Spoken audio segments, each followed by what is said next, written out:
Through the lens of this year's State of the Nation address, we arrive at one inescapable conclusion: that you, Mr. President, are somehow guilty of something even worse than the thing that you once accused Zuma of. For if President Zuma presided over 9 wasted years, you, sir, have presided over 5 disastrous years. What happened under Zuma was a tragedy, but what has happened under your watch is a farce. The new dawn was a false dawn. Ramaphoria was a delusion. Your supposed commitment to sweeping economic reform was hollow.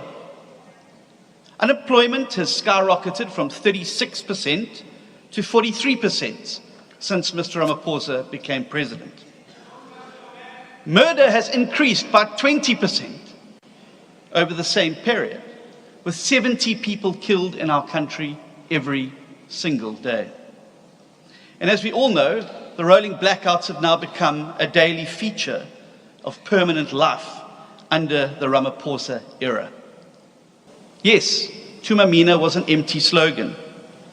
Yes, the new dawn was a cruel mirage. And yes, Palapala showed us who he really is. And yes, we too wonder, as he said, why he is still doing the job. Gave us the real impression that this job is nothing but a side hustle for him. Because it is now quite clear that President Ramaphosa has failed. And shut up, you stay nasal and listen. You look around the world. I want you to shut up. I really do want you to shut up. President, because honourable members continues to make a noise and he's not listening. Honourable members. Honourable President, will you just take your seat, please? Why are you rising, Honourable Steenhuisen? House Chairperson, the Honourable President told me to shut up. I'd like him to answer, but shut up is unparliamentary. And if you're going to hurl EFF members out for telling him for deliberately leaving Honourable President, the rule must apply to him. He must withdraw. I am prepared to withdraw, but I'd like Honourable Steenhuisen to listen. Because we are Honourable members, order. You know, you are touching a very sensitive issue. Honourable members.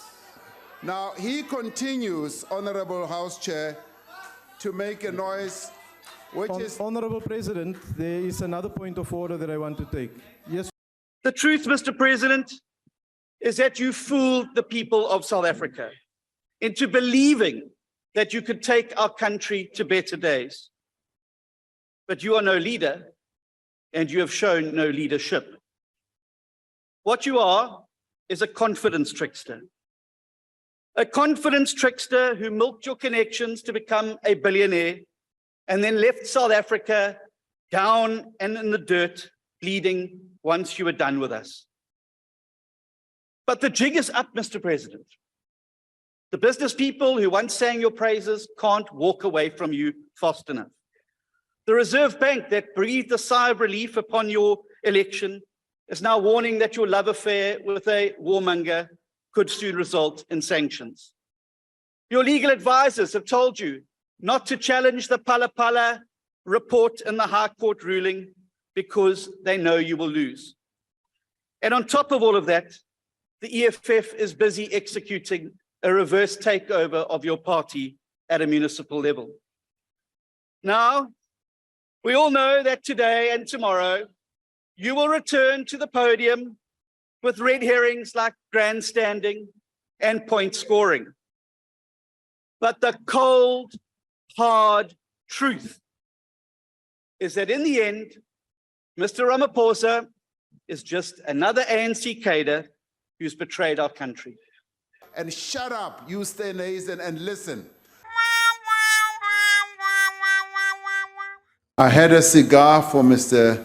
Steenhuisen, and I'm happy to distribute it to him, as I did promise that I'll give him a cigar, particularly today for the good behavior that I think he demonstrated.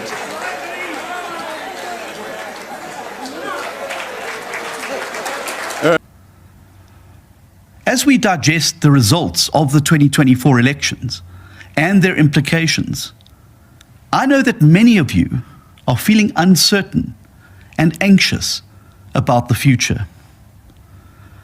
Yet it is important to remind ourselves that we have faced times of even greater anxiety and uncertainty before. Throughout our history, South Africans have overcome seemingly impossible odds together. We have done it before, and we must do it now again. Just over a year ago, I spoke to all of you from the floor of Gallagher Estate, where the final votes are now being counted. Following my re-election as the federal leader of the Democratic Alliance, I committed the DA then to forming a unified opposition bloc that came to be known as the Multi-Party Charter. Throughout the election campaign, I encouraged voters to support the Democratic Alliance and the Multi-Party Charter to ensure that we brought the ANC below 50% and were able to build a collective majority of 50% plus one to form a new government.